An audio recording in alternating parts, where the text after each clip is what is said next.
Salam dostlar, ähliňizi kanalymda hoş gördüm. Men bugünkü videoda Android telefonlarında torrent faýllaryny näde skaçat etmeliligini görkezjek. Onda näme taýýanarsyňyz inserip videomuza başlaýas.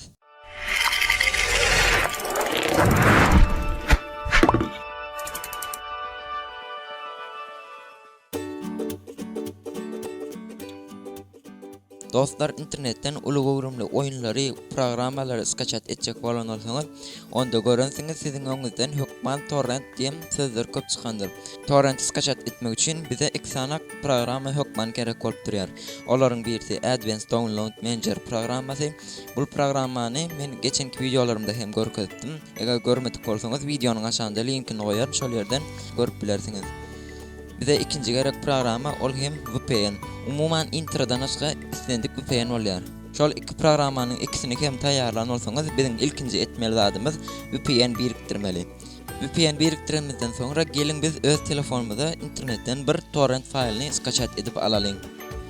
Ine dostlar, men internetten haýsda bolsa bir torrent faýlyny skaçat edip bolan saýtyň içini açdym we bu ýerden haýsda bolsa bir oýuny skaçat etmäge çalışalyň. Biz saýtyň içini açandan sonra aşağı geçer we bu ýerden skaçat etmek üçin link bar. Linkiň üstüne basýar we garaşýar. Sonra bu ýerden adama programmasyny saýlaýar. Programmany saýlamazdan sonra garaşýar we biziň programmamyzyň ýüzüne torrent faýl çykýar. Bu torrent faýlyny programma okandan sonra ne görýäs ýok bärde programmamyzyň gowrumdyr. Biz programmany skaçat etjek bolsak, biziň telefonumyzyň içinde şol programmanyň sygaýjak gowrumy hökmany suratda boş bolmaly.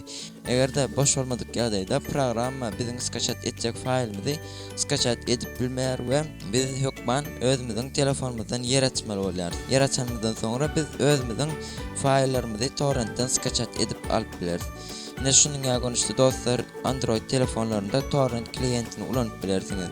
Ine biziň kıskaçyk videomuz şu ýerde tamamlanýar we videony halan bolsaňyz like basyň, halamadyk bolsaňyz dislike basyň, kanalymyza agza bolmadyk bolsaňyz hem kanalymyza agza bolun. Onda näme täze videolarda sizler bilen görüşýänçek sag bolun.